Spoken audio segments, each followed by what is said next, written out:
Ok, bonjour, bonsoir la famille, j'espère que vous allez bien. J'aimerais que vous partagez cette vidéo au maximum. Si tu es réellement un vrai panafricain et puis un Africain qui est conscient là, écoute cette vidéo et puis tu partages, il faut liker. Je vais vous montrer ici le vrai visage de la France et pourquoi l'armée française sont souvent sur nos territoires. Pourquoi l'armée française est souvent en Afrique. Leur objectif c'est quoi? Je vais vous montrer dans cette vidéo. Mais avant de commencer d'abord, il y a un commentaire qui me pousse à faire cette vidéo. Mais on va lire le commentaire puis on va poursuivre. On lit le commentaire.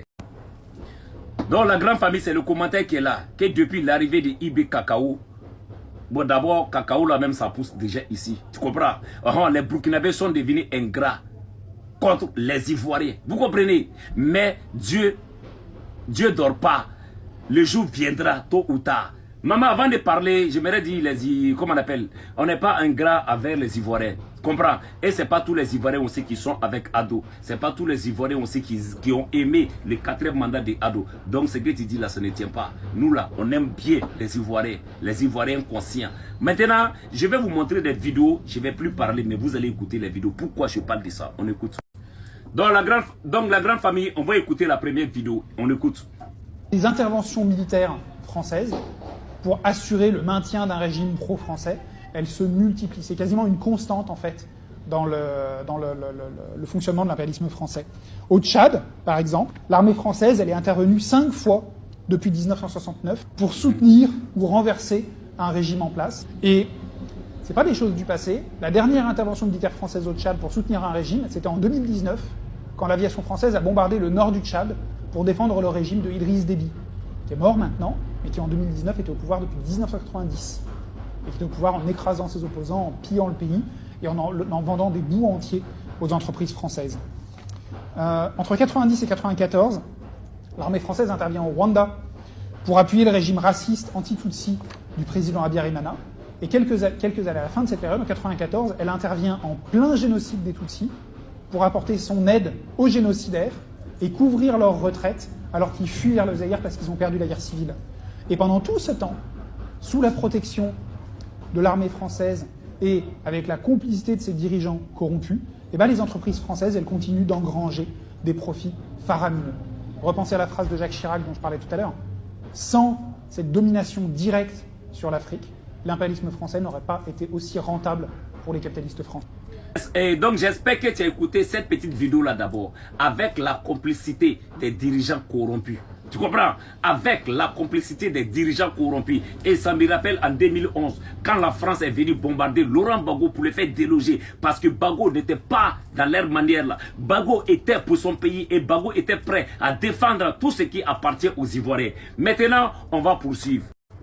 On va poursuivre. Écoute cette vidéo là. Faut écouter bien cette vidéo là. Des pays qui sont indépendants, mais il y a une petite particularité, c'est que c'est des pays qui n'ont pas le contrôle de leur monnaie.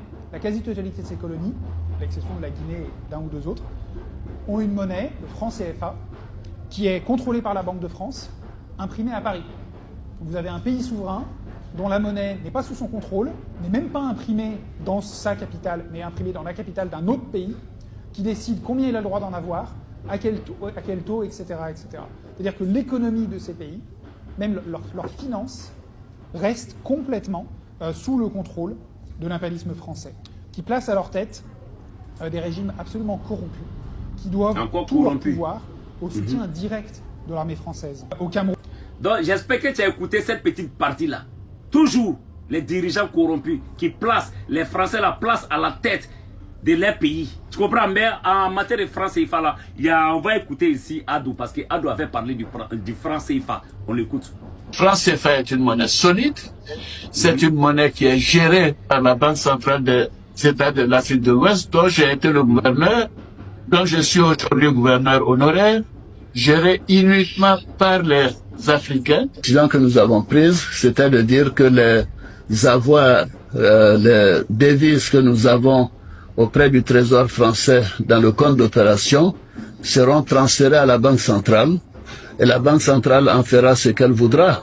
Elle peut placer une partie à la Banque d'Angleterre, à la Banque du Canada, à la Banque de France, ailleurs, mais ces réserves ne seront plus au Trésor français et le compte d'opération sera fermé. Et le gouverneur est en train de procéder à cette fermeture. La troisième des Bon, avant de s'arrêter ici, j'espère que vous avez bien compris ce que Ado a dit. Vous comprenez? Mais on écoute cette vidéo encore, vous allez comprendre. Ce que Ado a dit là, c'est Doyo ou bien c'est pas Doyo. On écoute. Mais derrière cette indépendance de façade, la domination impérialiste, elle se perpétue. C'est ce qu'on a appelé, j'en parlais tout à l'heure, la France-Afrique. L'idée, c'est que ces grandes colonies dont je parlais tout à l'heure, l'AOF, l'AEF, elles sont divisées en plusieurs États qui sont spécialement organisés pour rester dépendants économiquement de l'impérialisme français. Notamment, l'arme de la dette. On oblige ces nouveaux États à s'endetter massivement auprès de Paris pour s'assurer qu'ils restent dépendants de l'impérialisme français. C'est toujours le cas aujourd'hui. En 2022, la dette totale des pays africains envers la France, c'est 17 milliards d'euros. Dans ces conditions, c'est des pays qui sont forcément dépendants de Paris, qui sont forcément soumis à la pression de Paris. Donc, dans cette vidéo, on comprend que la dette même qu'on nous donne là, on nous force, on nous oblige à prendre. Parce qu'ils savent réellement là que si on finit de payer cette dette là, on serait indépendant totalement. Mais c'est eux-mêmes qui nous donnent des crédits. Voici pourquoi il y a des pays africains qui sont endettés jour et nuit. Mais en parlant de cette dette, ça me rappelle d'un discours de Thomas Sankara. On va écouter ce discours-là. Qui ici ne souhaite pas que la dette soit purement et simplement effacée? Celui qui ne le souhaite pas, il peut sortir, prendre son avion et aller tout de suite à la Banque mondiale payer.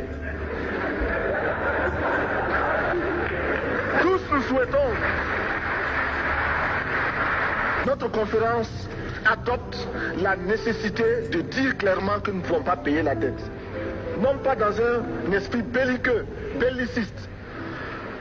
Ceci pour éviter que nous n'allions individuellement nous faire assassiner. Si le Burkina Faso tout seul refuse de payer la dette, je ne serai pas là à la prochaine conférence. Bon, j'espère que tu as compris ça. C'est ça là on est en train d'éviter. Qu'est-ce que Thomas Sankara dit? On sera assassiné individuellement et puis avec la complicité de qui? Des Français, avec la complicité de ces dirigeants corrompus. C'est ça l'on combat aujourd'hui. Mais pour te montrer, je vais te laisser, tu vas écouter mon président pour te montrer que nous là, on est prêts et puis on est là. Faut écouter. Est-ce qu'aujourd'hui, Monsieur le Président, vous n'avez pas peur pour vous-même? Nous avons vécu la période de Thomas Sankara, qui est un peu votre modèle, puisque beaucoup vous comparent à lui par vos idées, par votre manière de vous comporter, par vos choix. On sait comment ça s'est terminé. Oui, vous avez raison et c'est la question que tout le monde se pose. Et c'est la phobie du peuple burkinabé en fait. Lorsqu'ils pensent à ça, ils ont toujours peur pour moi. Pour ma personne, je n'ai pas peur. Il n'y a pas de peur ici. La peur, nous ne la connaissons pas. On ne connaît pas la peur. Nous avons fait face à la mort plusieurs fois.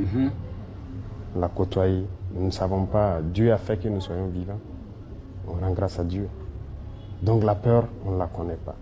Mais on a analysé le passé. Bien analysé. Sur certains volets, peut-être que le président Thomas Sankara a fait des erreurs. Lorsqu'il a dit, par exemple, laisser les amis trahir l'amitié, ce n'est pas à nous de trahir l'amitié. Je pense que cette phrase l'a emporté. Pour vous, il aurait dû être à l'offensive. Nous n'allons plus commettre les mêmes erreurs. Ça, c'est sûr. Donc, pour terminer, et le débat est clos, nous n'allons plus commettre les mêmes erreurs. La manière dont ils ont assassiné Thomas Sankara là, il faut prévenir toujours, il faut parler, et c'est ce que nous sommes en train de faire. Si vos dirigeants sont là manipulés avec la France là, pour pouvoir déstabiliser notre pays là, on va dénoncer ça. Et c'est ça là que vous ne voulez pas attendre. La vérité fait mal, et c'est ça qui est la vérité. Cette erreur là ne va plus jamais revenir ici. Et c'est ce qu'on dénonce. Parce qu'il y a des dirigeants vendus. Il y a des dirigeants qui sont corrompus. Qui sont là pour travailler pour qui? La France. À bon attendeur, salut. La patrie ou la mort, nous vaincrons. On rassemble famille, à partager.